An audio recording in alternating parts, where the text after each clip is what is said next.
I stared death in the face, and for the first time, I saw my true self. My son, they are prey.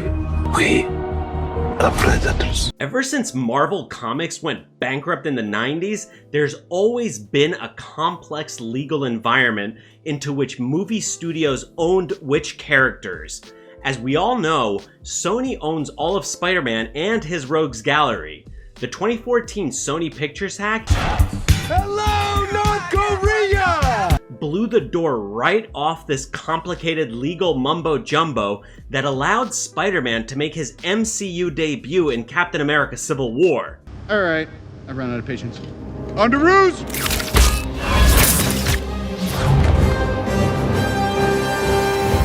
Ever since then, we've gotten a whole slew of MCU crossovers, but also Sony exclusive films such as Venom, Morbius, and Madam Web. Now we're getting yet another of Spider-Man's rogues gallery villain in Kraven the Hunter. Why this movie exists in the first place is actually more complicated than everyone thinks. But is it a movie worth seeing and spending time with? Does it tie into the larger universe? Will we see any of these villains take on Tom Holland's iteration of your friendly neighborhood Spider-Man? Join me, dear viewer, as I dive back into the raging dumpster fire that is modern Hollywood. Before we dive in, take a quick second to hit that subscribe button, and if you really want to make sure you never miss out, ring that notification bell too. It'll help us break through the YouTube algorithm and keep this channel growing strong. Back in 2014, the Sony Pictures hack was like Christmas for internet sleuths and a nightmare for Sony executives. Take him out. For coffee? Dinner? For kimchi? No, take him out. You want us to kill the leader of North Korea? Yes. What? North Korean hackers apparently upset about the movie The Interview with James Franco and Seth Rogen dumped a treasure trove of embarrassing emails, like Sony's corporate diary got leaked to the entire world. Buried among the gossip and awkward conversations was a juicy revelation. Sony was struggling to figure out what to do with its Spider-Man franchise. After The Amazing Spider-Man 2 flopped harder than Peter Parker trying to keep a secret identity, Sony execs were desperate for a way to salvage their cash cow in spandex. Enter Marvel Studios. Riding high on the MCU's unprecedented success and basically saying, we can fix him, the leaked emails revealed Marvel's Kevin Feige offering unsolicited advice like the world's most polite film critic. Fans, having seen the emails, practically rioted online, screaming, "Just let Marvel take the wheel already." Sony, apparently tired of fumbling everyone's favorite webhead, struck a deal in 2015. Marvel would reboot Spidey, sprinkle some MCU magic dust on him, and Sony would still get the box office checks. Pretty sweet deal if you ask me. Which is how we got Spider-Man swinging into the MCU with Captain America Civil War, proving that even corporate leaks can have a silver lining, and that sometimes it takes a public shaming to get two entertainment giants to play nice. When Spider-Man joined the MCU in 2016, Sony was still holding on to the film rights to every other Spider-Man related character, like a kid refusing to share their toys. The deal with Marvel let Peter Parker swing alongside Iron Man and friends, but Sony still needed to find ways to cash in on their massive catalog of Spider-Man adjacent intellectual property.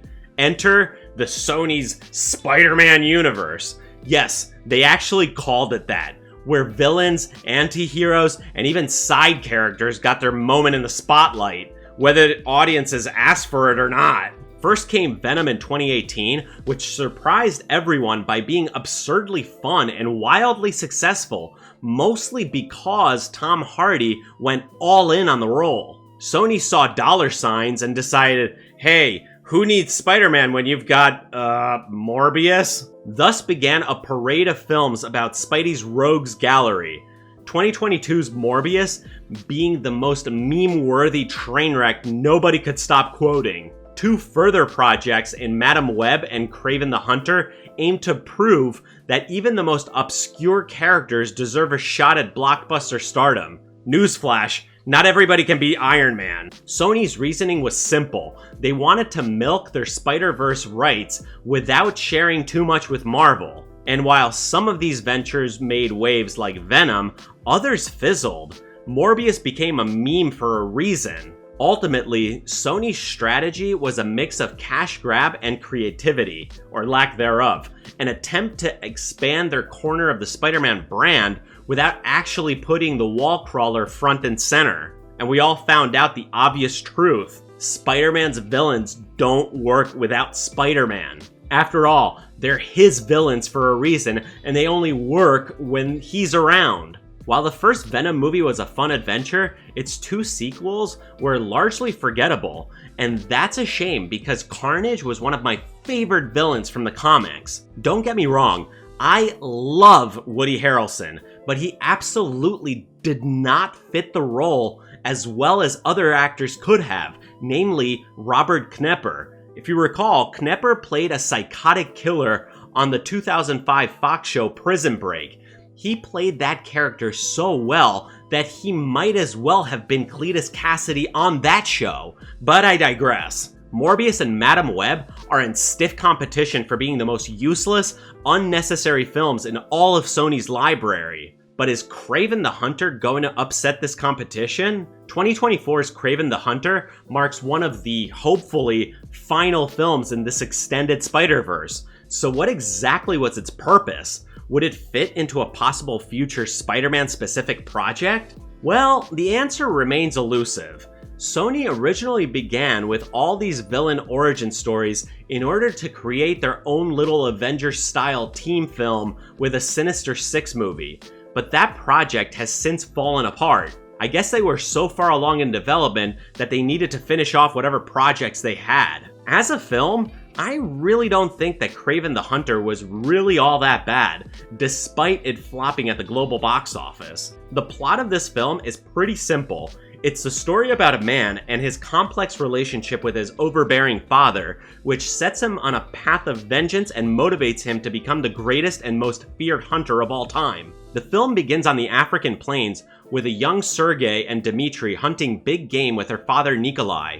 I do have to call out the young Dmitri here because he's played by Billy Barrett, who plays the very charming Casper Morrow on the Apple TV Plus show Invasion. If you haven't checked that series out, get on that, son. So young Sergei faces down a large lion that his father shoots and wounds, which causes the beast to maul Sergei and drag him away right into the arms of Calypso, who restores the boy by giving him a mystical serum. This mystical serum ends up enhancing all of Kraven's senses. Fast forward 15 years, and Sergei is living in the boonies of eastern Russia, living with the land and all its animals in seeming harmony. But then some big game hunters come in and start slaying buffalo for their horns. So naturally, Kraven gets pissed off and starts unaliving everyone in the organization, which leads to the rhino and ultimately back to his father. That's about the gist of the plot. While everyone and their mother is talking about how bad the movie is and how badly it's underperforming at the box office, I'm gonna buck the trend.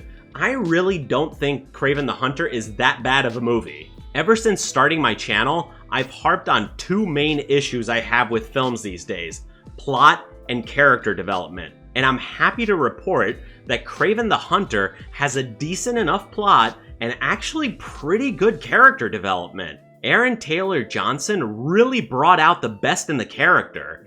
And whatever you may think of Russell Crowe, he brings his all into this role and still shows that he's got it. His Russian accent is on point and never character breaking, unlike the other characters. Aaron Taylor Johnson brought the character to life with his chemistry with Russell Crowe. I really got the sense that the relationship between Nikolai and his 2 sons was largely complicated. Sergei ended up channeling his anger into hunting down the most dangerous prey, while Dmitri didn't channel it whatsoever. Dmitri was a deeply flawed character in the sense that he was lost and didn't really know who he really was deep down, which led to the big reveal that he became the villain the Chameleon with the help of another villain in Spider-Man's Rogues Gallery, Miles Warren. If you recall, Miles Warren, aka the Jackal, was a thorn in Spider-Man's side ever since his first appearance in Amazing Spider-Man number 31 way back in December of 1965. I gotta stop myself from gushing too much, but suffice it to say, Miles Warren is one of Spider-Man's most compelling villains, being largely responsible for the death of Gwen Stacy and the Spider-Man clone saga that was published between 1994 and 1996. Pretty much at the height of when I was reading comic books. It's exactly this plot point that leads me into my idea for how Sony can fix the mess they're in now. Miles Warren can be the Thanos-style glue that fixes the Spider-Man film franchise. The solution is actually quite simple. Sony can have Miles Warren be the catalyst that brings together the Sinister Six to face down Spider-Man. After all, we basically got 2 members of the Sinister Six in this film alone.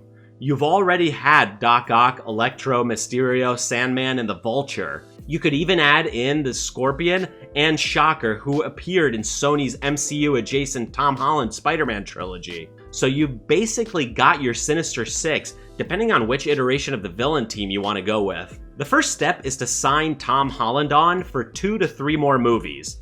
The first film will throw the Sinister Six up against the webhead where he seemingly wins. A second film in such a trilogy would bring in more of Miles Warren's evil plans to fruition, adding confusion as to who the real Spider-Man is by adapting the Clone Saga storyline. Here, you could introduce Peter Parker's clone, Ben Reilly, and make him the Scarlet Spider, who is many fans' favorite iteration of Spider-Man, myself included. A final film would show Spider-Man and the Scarlet Spider teaming up with Kraven the Hunter and Madam Web going up against the Jackal, Miles Warren, and the Sinister Six. Sprinkle in a possible Mary Jane or Gwen Stacy clone side story, and you've got a compelling storyline. And the last step would be to end the final movie with Madam Web telling Spider-Man she's been preparing him all along for the Secret Wars. There's your tie-in to the future Avengers movie that's been in the works for ages. Boom! That's how you write comic book movies. Will Sony listen? Well, that remains to be seen.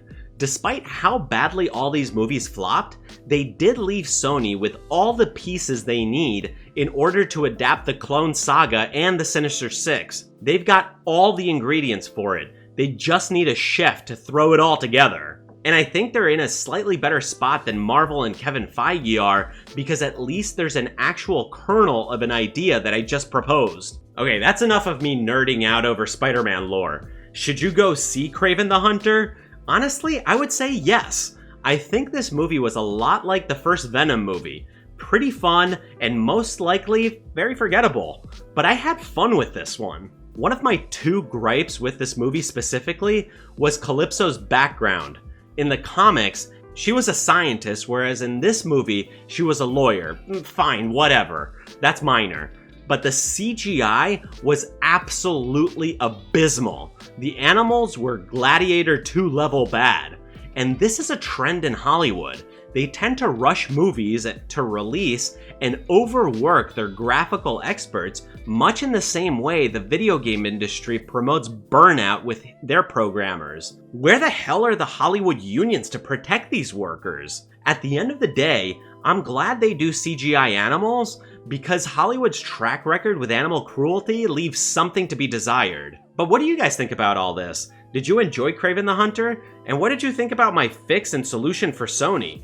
Please do let me know down below in the comments, and as always, hit that like button, ring that notification bell, and smash that subscribe button, and I'll see you in the next one. Okie dokie.